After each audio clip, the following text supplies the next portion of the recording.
Assalamualaikum warahmatullahi wabarakatuh. Nama saya Hasan Aji Saputra, NIM 43010210166 dari Prodi KPI. Kali ini saya akan sedikit mempresentasikan fungsi hadis terhadap Al-Quran. Bismillahirrahmanirrahim. Dalam agama Islam, hadis merupakan sumber hukum kedua setelah Al-Quran. Menurut Al-Ghawri dalam Mu'jam Al-Mustalahat Al-Hadisah, yang dimaksud hadis adalah sesuatu yang disandarkan kepada Nabi Muhammad SAW dari perkataan, perbuatan, takrir atau keputusan, dan sifat. Keabsahan hadis sebagai sumber hukum Islam ini dijelaskan dalam beberapa ayat Al-Quran. Contohnya dalam surat Al-Hasyr ayat 7, Allah berfirman, "Apa yang diberikan Rasul kepadamu, maka terimalah dia, dan apa yang dilarangnya bagimu, maka tinggalkanlah." Ayat ini menekankan bahwa umat Islam harus mengikuti hal-hal yang disampaikan Rasulullah SAW dan menjadikannya tauladan dalam kehidupan sehari-hari. Perintah untuk menaati Rasul juga tercantum dalam surat An-Nisa ayat 59 yang artinya, "Hai orang-orang yang beriman, taatilah Allah dan taatilah Rasulnya. Dan ulil amri di antara kamu, kemudian kamu berlainan pendapat tentang sesuatu, maka kembalikanlah ia kepada Allah, Al-Quran dan Rasulnya."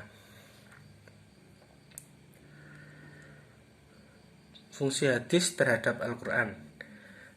Berdasarkan surat An-Nisa ayat 59 diketahui bahwa Al-Quran merupakan sumber hukum utama dalam agama Islam. Al-Quran telah sempurna, namun pemahaman manusia tidak sempurna itu, sehingga dibutuhkan penjelasan agar pesan yang terkandung di dalamnya dapat dipahami dengan sebenar-benarnya. Disinilah peran hadis.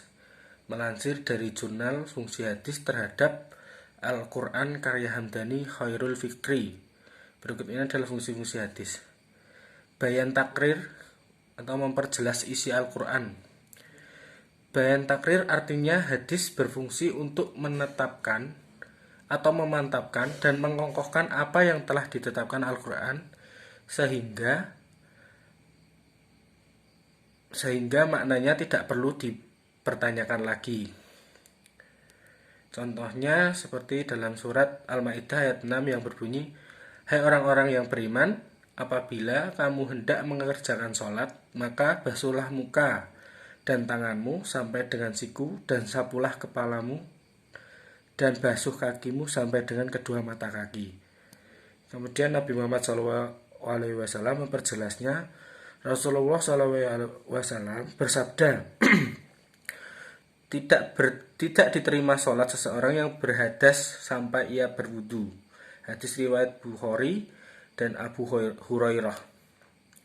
Hadis tersebut maknanya sama dengan Al-Quran, namun lebih tegas ditinjau dari bahasanya maupun hukumnya.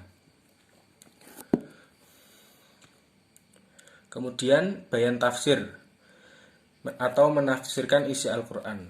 Bayan tafsir artinya menjelaskan yang maknanya samar, merinci ayat yang maknanya global, dan mengkhususkan ayat yang maknanya umum.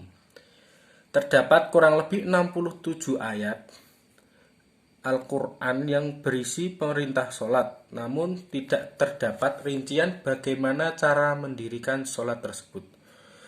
Rasulullah SAW kemudian memperagakan sholat secara rinci dan memerintahkan umat Islam untuk menirunya.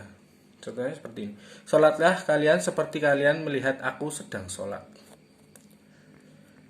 Kemudian tahsis al-am. Tahsis al-am artinya mengkhususkan atau mengecualikan ayat-ayat yang bermakna umum. Salah satu contohnya adalah dalil tentang keharaman bangkai dan darah. Dalam Al-Quran, Allah berfirman dalam surat Al-Ma'idah ayat 3 yang berbunyi, diharamkan atasmu bangkai dan darah daging babi.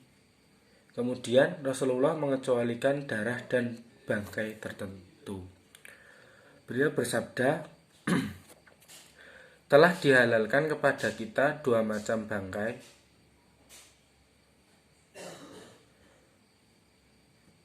telah diharamkan kepada kita dua macam bangkai dan dua macam darah. Yang dimaksud macam bangkai adalah bangkai ikan dan bangkai belalang. Bangkai ikan adalah bangkai dan belalang. Sedangkan yang dimaksud dua macam darah adalah ati dan limpa. Hadis riwayat Ahmad, Ibnu Majah, dan Al-Baihaqi. Kemudian bayan tabdila. Bayan tabdil artinya mengganti hukum yang telah lewat keberlakuannya. Contoh sunnah yang dianggap bayan tabdil adalah zakat pertanian. Dalam Al-Quran disebutkan segala penghasilan wajib dikeluarkan zakatnya, namun tidak dijelaskan batasan nisabnya. Rasulullah SAW memperjelasnya. Beliau bersabda, tidak ada kewajiban zakat dari hasil pertanian yang kurang dari 5 wasak. Hadis riwayat Al-Bukhari dan Muslim. Sekian dari saya. Wassalamualaikum warahmatullahi wabarakatuh.